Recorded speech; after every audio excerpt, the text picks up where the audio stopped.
Hi everyone. In this video, we'll talk about the at-home app and how it allows you to turn an old phone into a security camera. Now, the reason I like the at-home app is because most of the basic functionality you will need is free of charge. At the same time, there's additional functions such as cloud storage or time-lapse videos that are available for pay. Thirdly, it's a pretty reliable app. It doesn't crash often, and there are very few false alarms. And finally, it's quite easy to set up and use. There are two at-home apps that we will be using. One of them, let's call it the blue app. This is going to turn your old phone into the camera. Now the other app, the red app, is the one you want to install on your main phone, on the phone that you currently use, and you will use that app to connect to the camera and to view footage from it. These apps are available for both iPhone and Android on Google Play and App Store. So let's go ahead and start with setting up the camera phone. So we'll be doing this part on your old phone that you will be using as a camera. So let's go to Google Play, search for the At Home app. You'll see there's two apps that will come out. We need the blue one to set up the camera. So let's download it and install it on the phone that's going to be your camera. Okay, so let's open the app. You'll see the image of your camera on the screen. You can go into the menu and give a name to your camera. You can also choose the type of video encoding. I would recommend hardware for better performance. You can choose the app to run at startup. And finally, what I really like about this app is how easy it makes to pair the camera with the monitor phone. Just click on generate QR code, and this is pretty much what you have to do on the camera app. Okay, now in the second part, we'll be setting up your main phone to be able to connect to the camera. So the next steps will be done on your main phone. Alright, first thing we have to go to the App Store and download the Viewer app. Remember, this is the red app. So just download it. Once it's downloaded, let's open it. And what we want to do first is add the camera. There's a plus sign in the top corner. We'll start from there and we'll select to add the camera by QR code. Now we have to scan the code that was displayed by the camera phone. Once you do that, voila, the camera has been added. It's just that easy. Now we can play with the settings of this camera. So I'll just hit settings. You get a notification saying that it's better to bind the camera. I don't know what that means, but let's select that.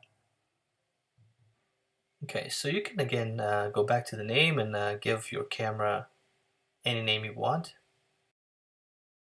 Okay, now let's look at the settings that actually allow you to control your camera. So motion alarms. Motion alarm is the feature that will record whenever motion is detected. Now there's two intervals that you can set during which motion will be monitored for. You can set the day of the week as well as the time interval for which motion will be monitored.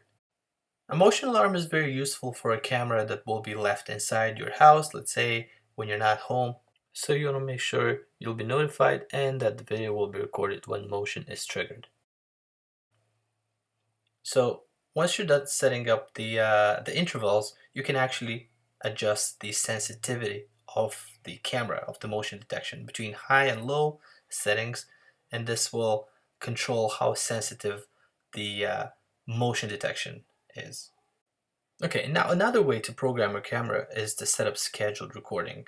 This is to record continuously during a set time interval. There's actually two intervals that you can set, and the cameras will just record continuously during those intervals. Okay, now that you've set these, you go back to the camera. There's actually a convenient alarm master switch which allows you to switch on or off the monitoring of motion for a particular camera. Alright, so that's basically the setup for a viewer phone. You're now ready to use the system. So in part 3, let's talk about how you can actually view the footage from your cameras. Okay, so let's go ahead and open the app. Once you do that, you have a list of cameras to choose from, and when you click on each camera, you will actually see the footage from that particular camera. Okay, so let's see what happens now when you have a motion alarm set up. So this is my home screen. You notice on the top, there's two icons that have shown up. One is for the at-home app to tell me that there has been a notification. So I'm opening the panel, and I do see an at-home motion alert, and it tells me that the front door motion detection has happened. So I'm opening the app. You can see an icon besides the camera that has triggered the motion detection. So now I can go ahead and open that camera and click on the videos. And in motion triggered videos, I will see all the videos that were captured when a motion has actually been triggered. So I can view the videos. The good thing is the video actually starts a few seconds before the motion has happened, which is really cool because you won't miss any part of the action. Now that you've viewed the video, you can go back and you may ask yourself, where does the video get stored? Well, the videos get stored on the phone itself. And there's this neat setting there that allows you to enable auto delete so that your phone memory doesn't get full.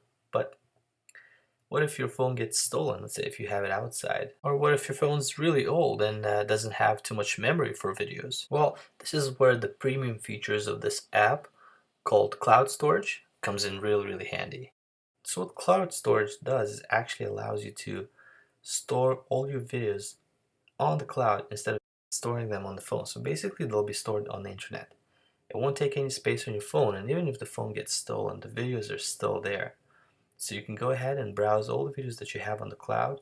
Oh, and there's a nice video about how your packages get delivered, in case you were wondering. Okay, so you can download any video from the cloud to your phone, and in my case, for example, you can just send it to the Canada Post customer service. Alright, so besides enabling alert videos to be stored on your cloud, there's also a very cool feature called time-lapse.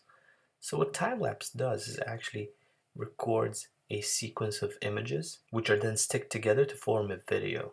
So this may be handy when your camera is pointed towards an area that has a lot of action, such as your driveway, for example, where motion detection won't be appropriate. Well, in this case, it's my front door again.